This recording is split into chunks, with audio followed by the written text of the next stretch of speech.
Et surtout de sortir de la situation même de l'infidélité. C'est-à-dire de ne pas reparler en permanence de la maîtresse, de l'amant.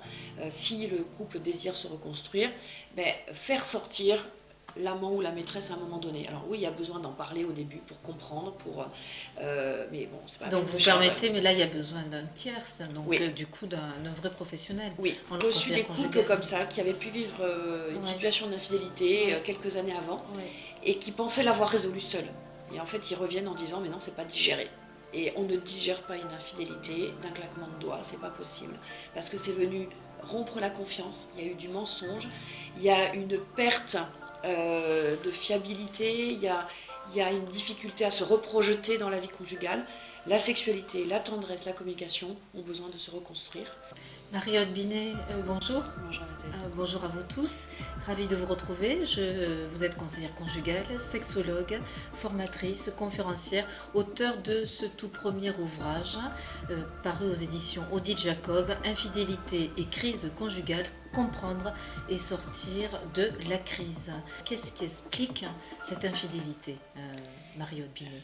Vous, spécialiste. Il y a en tout cas beaucoup de raisons qui peuvent expliquer un désir ou un passage à l'acte d'infidélité, parce que c'est une histoire toujours personnelle, mais il peut y avoir un deuil, il peut y avoir une difficulté professionnelle, il peut y avoir une difficulté conjugale, qu'elle soit sexuelle ou dans la communication, il peut y avoir un mal-être personnel, je ne sais plus où j'en suis dans ma vie, un désir de séduction en tant qu'homme ou en tant que femme, peut-être un désir de mettre un peu plus de fun dans sa vie.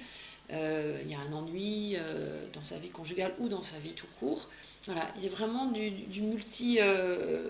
c'est multifactoriel et c'est suivant les personnes. Et en plus, ça dépend aussi de l'âge que l'on a.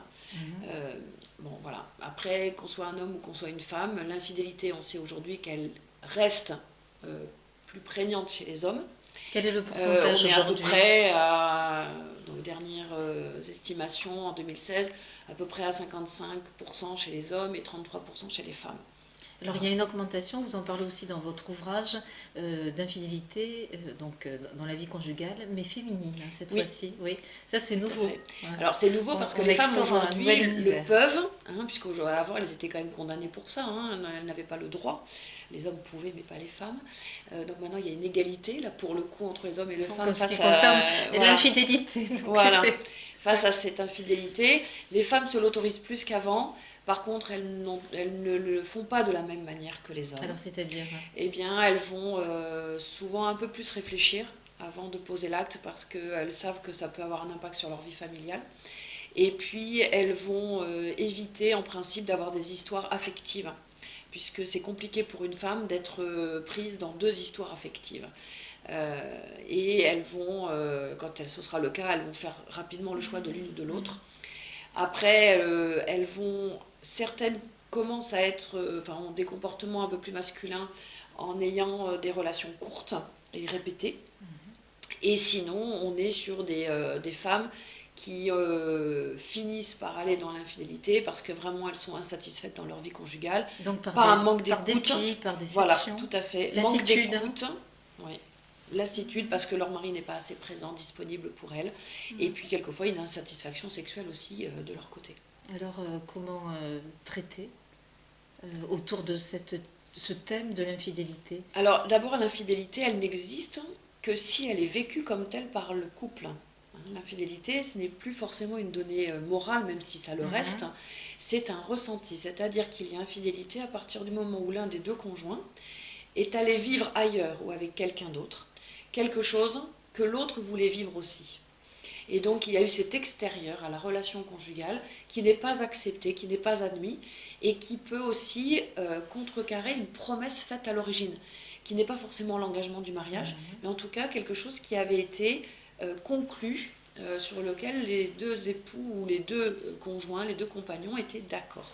Alors comment se remettre d'un aveu d'infidélité quand l'aveu est fait ? Alors, est-ce qu'on s'en remet vraiment ?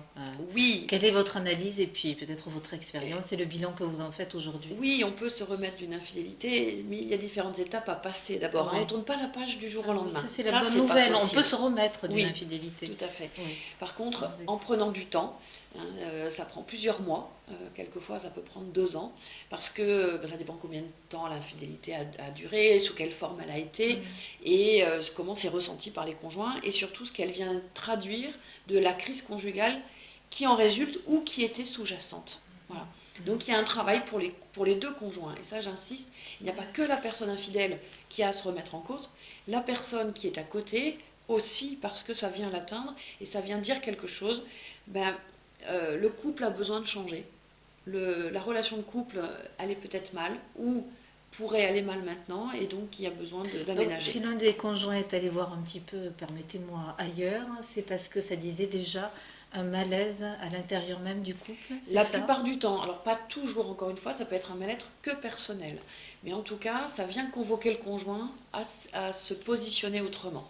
Donc c'est les deux qui se retrouvent dans ce travail pour comprendre un petit peu qu'est-ce que ça dit l'infidélité. Parce Exactement. que cette infidélité, en fait, en vous écoutant, va dire quelque chose au couple pour Oui, avancer, pour aller plus loin, oui, c'est pour une le remettre un épreuve. peu en route C'est une aussi. épreuve pour le couple, pour C'est les une épreuve, conjoints. hein. Tout à fait. C'est très désagréable que d'avoir été ou subi une Oui, infidélité, alors là on hein. parle beaucoup de C'est l'infidélité, inconfortable, voilà, on hein, parle oui. beaucoup de l'infidélité sexuelle, mais il y a plusieurs façons d'être infidèle. Alors, par Et exemple, le fait ouais. de passer son temps sur des jeux vidéo et de ne plus du tout être avec son conjoint, c'est une forme d'infidélité, alors que le conjoint attend de pouvoir parler, attend de pouvoir partager des bons moments. Il peut y avoir aussi l'infidélité d'être trop dans une vie professionnelle, de rentrer à 22 heures tous les soirs. Ça existe, hein. Voilà, ça Certains vont se existe, reconnaître tout à peut-être, hein. fait. Et alors encore une fois, je dis que c'est une infidélité si c'est Mhm. ressenti comme tel. Mhm. Mais en tout cas, Mhm. l'infidélité peut prendre différentes formes. Et c'est vrai que du coup, lorsqu'elle est notifiée, lorsqu'elle est mise en valeur, en lumière, elle vient dire, mais qu'est-ce qu'on en fait maintenant? Qu'est-ce qu'on fait avec ça? Il y a un problème, voilà, il y a un problème. D'abord, c'est lequel, il faut vraiment l'identifier, parce que quelquefois, les couples arrivent dans mon cabinet et disent, mais on ne comprend pas ce qui s'est passé. Voilà, je ne comprends pas comment il a pu ou elle a pu faire ça, je ne comprends pas pourquoi je l'ai fait. Donc du coup, il y a déjà besoin de reprendre un peu les sources, et ensuite, en identifiant tout ça, de se dire, on va où maintenant? Est-ce qu'on y va ensemble ou pas? Et si on y va ensemble, eh bien, il y a quelque chose à changer et une nouvelle orientation à donner à la relation. Alors, on touche directement la fidélité du couple, mais sa propre fidélité. Comment Oui. rester fidèle soi-même? Et c'est là où Ah quelquefois oui. des personnes disent, je ne comprends pas comment j'ai pu poser cet acte, je ne me sens pas bien avec moi-même. Et souvent la première réconciliation, elle est avec soi-même, parce qu'on a souvent de la colère vis-à-vis de soi, de la culpabilité. Et ça, souvent, le conjoint de la personne infidèle ne s'en rend pas compte. Et elle a l'impression d'être seule victime.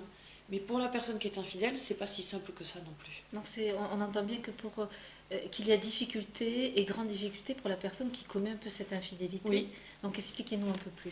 Mais Ouais. la difficulté, elle est déjà de se dire, si j'ai une souffrance, c'est déjà de se dire, j'ai une souffrance. Donc on est dans l'ordre des blessures, hein. Voilà, Voilà. j'ai une blessure. Après, j'ai posé cet acte. Alors, si je l'ai fait consciemment et volontairement, il n'y a pas de problème. Enfin, je veux dire, ça ne pose Mhm. pas de Mhm. difficulté. Mhm.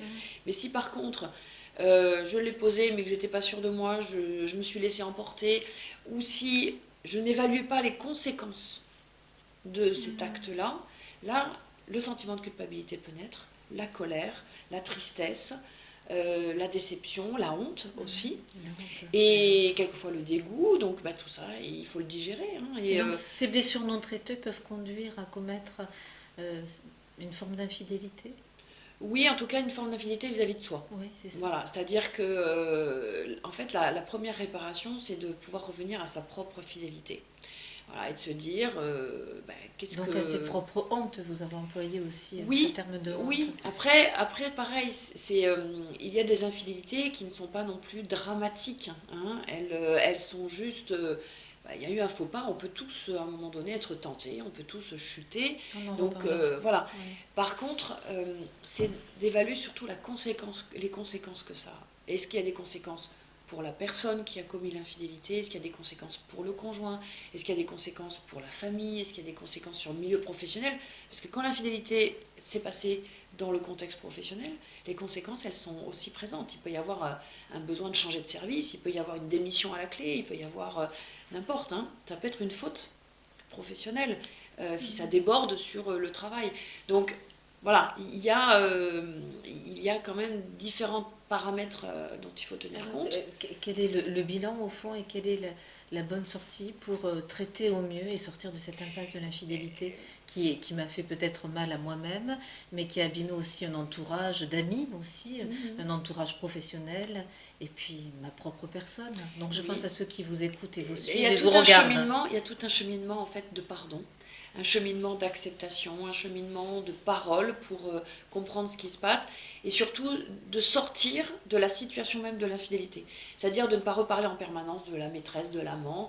Si le couple désire se reconstruire, faire sortir l'amant ou la maîtresse à un moment donné. Alors oui, il y a besoin d'en parler au début pour comprendre, mais bon, c'est pas donc vous permettez, mais là il y a besoin d'un tierce, donc oui. Du coup d'un vrai professionnel. Oui, j'ai reçu des couples comme ça qui avaient pu vivre une situation d'infidélité quelques années avant et qui pensaient l'avoir résolue seuls.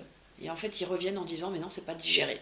Et on ne digère pas une infidélité d'un claquement de doigts, c'est pas possible, parce que c'est venu rompre la confiance. Il y a eu du mensonge, il y a une perte de fiabilité, il y a une difficulté à se reprojeter dans la vie conjugale. La sexualité, la tendresse, la communication ont besoin de se reconstruire et ça prend du temps. Donc au fond, se reconstruire, on entend là pour le coup retrouver la confiance pour redonner cette confiance à l'autre et redynamiser le couple et repartir sur de bonnes bases. Oui. Merci, on va essayer de garder ces bonnes bases pour traverser ces moments ou de crise, ces moments de blessure et ces moments peut-être où on n'a pas su rester fidèle et fidèle parfois à soi-même. Marie-Aude Binet, à très bientôt. Merci. Au revoir.